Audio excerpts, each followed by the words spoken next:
começou como um projeto synth, N, coisas experimentais, post-punk, em 2019 comigo.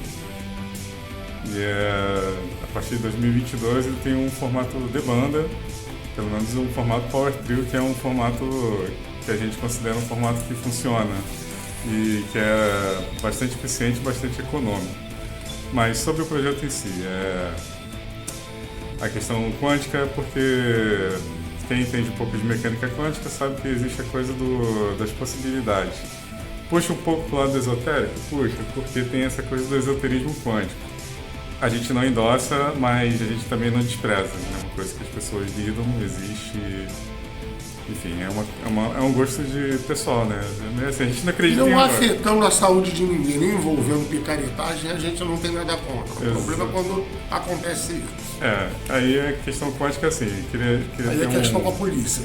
A gente queria ter um projeto de música que fosse aberto a possibilidades. Então você pode, majoritariamente o material é synth pop, mas ele pode ser punk, ele pode ser post-punk, ele pode ser um rock pesado, pode misturar coisas de metal. Acho que a gente é aberto a N possibilidades, embora a gente faça muito revival das nossas influências. São coisas ali do synth pop, do pop, do rock dos anos 80.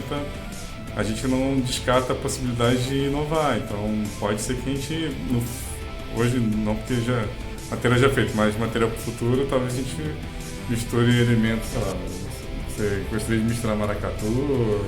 Sim, eu não tenho assim, não tenho exatamente isso, porque assim, minha formação não envolve, apesar de eu ser um apaixonado por música brasileira, a minha formação não envolve muito isso, apesar de eu ter uma época lá no meu ensino médio que eu tentava tirar alguma coisa do Gil, do Caetano, o rock sempre me bateu mais forte, né? Até porque música brasileira tem o lance dos acordes, são mais complicados e tal. Sim. Falando um pouquinho da minha entrada na banda, né? Falou a banda, tá como... Quer dizer, o projeto virou banda em 2022, eu entrei em 2024, mas a gente fez a nossa primeira parceria em 2023, né? Foi, sim. Que é um single chamado Equinócio, que ela também tem uma questão meio múltipla, né? Você falou de múltiplas influências na banda, que é uma música que assim... Eu dei esse nome por causa de uma música do Jean-Michel Jarre, que se chama Equinox Sunk. Jean-Michel Jarre, para quem não sabe, ele é um compositor francês, muito ligado à música eletrônica e tal, e ele tem alguns discos assim, ele dá o título do disco, aí 1, 2, 3, 4, 5, 6, número de faixas, é o título do disco e a ordem dela. E ele tem essa música chamada Equinox Sunk. Onde que é? Ironicamente, nessa época eu estava ouvindo muito, era rock progressivo. Estava ouvindo muito Gênesis. E eu estava pesquisando sobre uma espécie de um teclado que você toca com o pé, que o pessoal do Gênesis usava em algumas músicas, quando o baixista tocava guitarra ou violão e ele ia tocando com o pé. Quem é fã de Engenheiros, de Rush, vai conhecer. Aí eu citei essa música, Equinox, né, porque além de ter sido a minha primeira composição, né, até agora a única na banda, ter sido a minha primeira participação com a banda, ela tem um pouco esse caráter múltiplo, né? Ela é uma música com caráter de música eletrônica, mas que surgiu numa época que eu estava ouvindo muito rock progressivo, e ela fala de maneira subtextual do momento da pandemia, do isolamento. Totalmente quântico. Aberta a N interpretações e possibilidades. E assim, ela tem um riff tocado no baixo, que eu compus olhando para um teclado. É a nossa vibe, fazer coisas inspiradas assim. É, por aí. Qualquer. E assim, né? E filmagem do clipe de Reprise, né? Reprise também foi meio que a minha estreia imagética na banda, né? Eu já tinha tocado com a banda, foi em maio? O primeiro show da gente? Março. Lá, março. Foi meio que oficialmente apresentado em março. E aí o primeiro clipe que eu gravei foi o de Reprise, que a gente lançou agora dia 2 de novembro. No Cine já era. Foi minha primeira participação na banda. Então, né, vamos ver o que vai pintar aí, né? Acabou virando 2 pelo preço de 1, que a gente gravou uma nova versão de Redenção. Mas assim, por hora, assim, de áudio que tem meu, sou eu tocando baixo em Equinócio. Mas é material, já é material que já estava pronto, então eu chamo de fase. Essa fase da banda vai ser encerrada, vamos para a fase segunda, que aí vai ter composição e coisas bacanas dos 3 integrantes.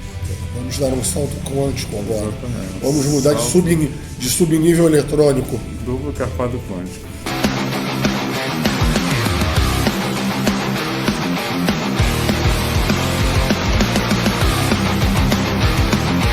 O que eu penso? O clipe, ele é uma comunicação muito importante no sentido de que ele dá um certo destaque de importância para uma banda ou para um artista. É assim, no nosso caso, como muitas outras bandas do underground, do independente, fazer um clipe é um processo muito difícil. Por quê? Porque você não tem empresariamento, você não tem recurso, você não tem gravadora.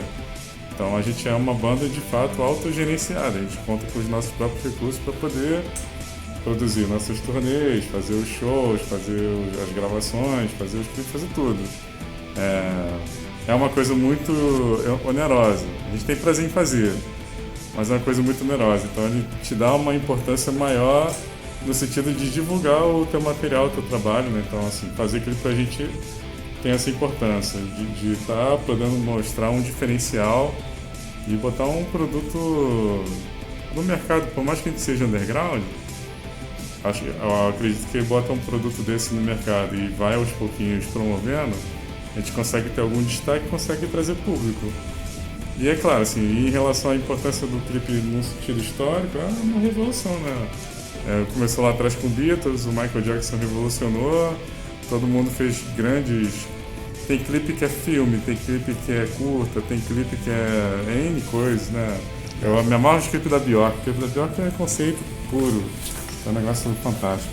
Eu vou dizer assim, né?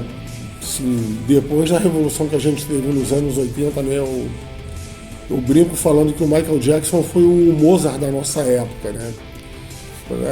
Mozart não, desculpa, o Bach da nossa época. Por quê? Quem entende de música vai entender um pouquinho do que eu estou falando. A gente, com a nossa forma de, pelo menos ocidental, de compor música, né? Ela é influenciada por um negócio chamado sistema tonal, que quem inventou isso foi o Johann Sebastian Bach. Assim, o Bach foi aquele cara que depois dele a música nunca foi mais a mesma, né? E o Michael Jackson, eu digo que ele foi o Bach da nossa época, porque é aquele cara que depois dele a música não foi mais da nossa época. E uma das mudanças que ele fez foi essa importância do clipe, né? Não que já não existisse clipe, né? Ele mesmo falou dos Beatles, né? Os Beatles que começaram com isso como uma estratégia para eles terem material de divulgação sem precisar fazer um turnê. Uma época que os discos deles encontraram um grau de sofisticação que eles julgavam impossível de reproduzir ao vivo, né? Pelo menos já quer ver o Jimi Hendrix tocando. Mas isso aí é outra história. Aí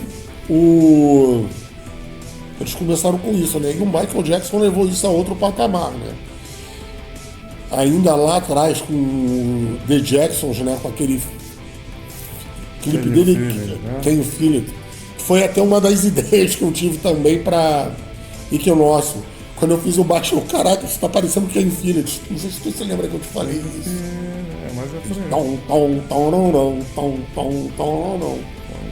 aí. Aí é aquela história, né? O clipe hoje em dia, hoje em dia não, né? Nos últimos 30 anos ele é imprescindível, né? Se você quer jogar teu nome que as pessoas conheçam o teu trabalho, você tem que ter um clipe, seja ele mostrando a tua cara, né? Mesmo que ela não seja exatamente bonita como a nossa. Ou com uma outra ideia por cima, né? Eu já visto o Gorillaz, né? Que era uma banda de desenho animado. Você tinha músicos reais fazendo, tinha o Damon Albarn do Blur cabeçando tudo, mas Lá você via a animação. É o cara do Tank Girl, que é o quadrinho, muito maneiro isso aí. Então, vamos lá, né? O clipe de Reprise. Essa é uma música minha, composta por mim e pelo amigo nosso, o Sérgio Bacelar, amigo nosso lá de Itaboraí já há alguns anos. É assim, como aí estaria, né? Como todas as coisas que a gente faz em termos de quântico romance, as coisas são produzidas num tempo muito alheio às demandas de, sei lá, mercado. Então, a gente Em tempo quântico. exato, existe um tempo elástico quântico, relativo, né? Relatividade geral. Então, assim, a música que a gente está lançando ela já está feita há mais de um ano. A próxima música em 2026 vai ser começada a ser feita agora. Então, a gente trabalha nesse gap de tempo. Então, a música já estava pronta há muito tempo. Ela é pelo lírico dela, pela letra dela, ela conta uma coisa. E aí eu vou puxando sempre pelo que ela fala. Por exemplo, os versos falam: a história desse filme já passou, começo, meio e fim de um outro amor. Isso tudo sempre me remetia a cinema, né? Uma coisa de ver filme, de ir ao cinema. Por mais que isso esteja entrando em decadência nos dias de hoje, é uma coisa que a gente é de uma geração que curtia essa coisa de cinema, de ir ao cinema e tudo mais. Então, a ideia desde o princípio era assim: vamos fazer um audiovisual dentro do cinema para contar a história dessa música. E aí foi aí que surgiu a gênese do clipe de Reprise.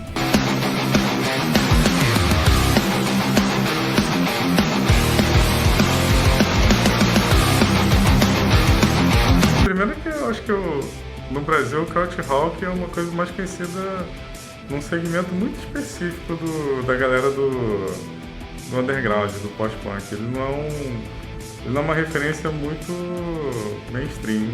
Eu vou dizer que Krautrock assim, é uma coisa que eu conheço assim, muito pouco. A única banda que eu conseguiria citar assim seria o Kraftwerk no início da carreira. Seria assim que um pouco que eu sei que foi meio que uma tentativa alemã de fazer progressivo, né?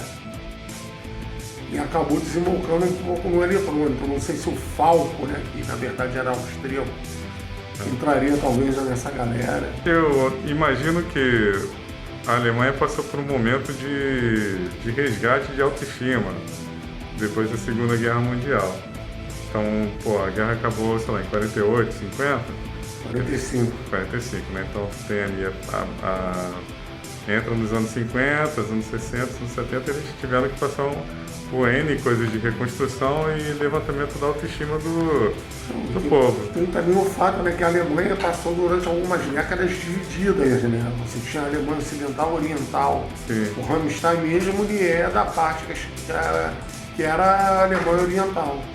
E assim, a gente também não para pensar o seguinte, né? Talvez o som eletrônico ser muito mais associado aos Estados Unidos, tem um detalhe que é o seguinte: Estados Unidos tem uma indústria cultural de divulgação, inclusive com o apoio das Forças Armadas, há quase 100 anos. Aliás, não, acho que talvez até um pouquinho mais. E falando especificamente aqui do Brasil, uma das estratégias que os Estados Unidos adotou para puxar o Brasil para o lado da guerra, né? Que havia um temor que o Brasil se aliasse à Alemanha, os Estados Unidos não tinham interesse em abrir um frente de combate aqui. O que aconteceu eles investiram maciçamente em propaganda. E durante a Guerra Fria, a propaganda americana foi usada nisso, né? Você falar que você também tem outras questões, como o Império Britânico ter expandido mais o inglês num nível muito maior que o alemão, né? A Alemanha ela significa no final do século XIX, então ela vai ter pouquíssimas colônias, né? Inclusive foi uma das questões que desembocou na Primeira Guerra Mundial.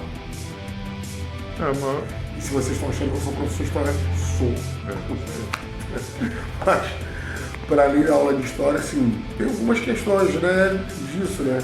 A gente sempre teve, a gente aqui no Brasil, eu acho que o grande produtor do Ocidente, pelo menos desde o terceiro mundo, foi os Estados Unidos e a Inglaterra, né? Você tem também o fato que eu acho que uma das coisas que ajudou na disseminação do inglês, para além de questões históricas, é a questão que o inglês é uma língua absurdamente mais fácil que o alemão, né? As palavras são mais curtas, a fonética complica um pouquinho, mas é uma fonética que às vezes soa menos agressiva que o alemão, né? Mas assim, eu acho que a percepção normal das pessoas é como eles são... Se estabeleceu no século passado essa hegemonia e liderança global dos Estados Unidos e da Inglaterra, então a percepção do mundo inteiro é viver na América, é igual a canção do Rammstein. A gente vive na América. Tá ligado? Então, Procurem um clipe do Rammstein chamado América, já que eu usei esse sinal na proposta. É América com K. Isso, porque essa é a ideia. Então a percepção das pessoas é que o eletrônico e o rock são dos Estados Unidos e da Inglaterra. E aí, de fato, você tem grandes nomes desses expoentes que vêm desse lugar, né? New Order, Tears for Fears. O próprio Kraftwerk, que eles lançavam basicamente 2 discos, né? Um em alemão e a versão em inglês dos álbuns em alemão. Mais ou menos o que algumas bandas de progressivo italiana faziam nos anos 70, tipo o Premiata Forneria Marconi, por aí vai, por causa dessa hegemonia do inglês. Isso é interessante, se você pensar de fato. Não dá para avaliar essa questão não só da parte musical, mas tem que ser avaliada no sentido da globalização e da geopolítica internacional. E aí que te faz pensar em coisas assim, será que daqui a 100 anos o mundo não vai estar querendo ser a China? A gente não vai estar querendo viver em Pequim como mandarim? Não sei, há uns 30 anos atrás o pessoal estava com essa impressão sobre o Japão, né? O Japão. A coisa mudou. Economia. Vamos ver, né? A gente ainda estamos vivos no século XXI, em 2024. O que vai acontecer nesse século?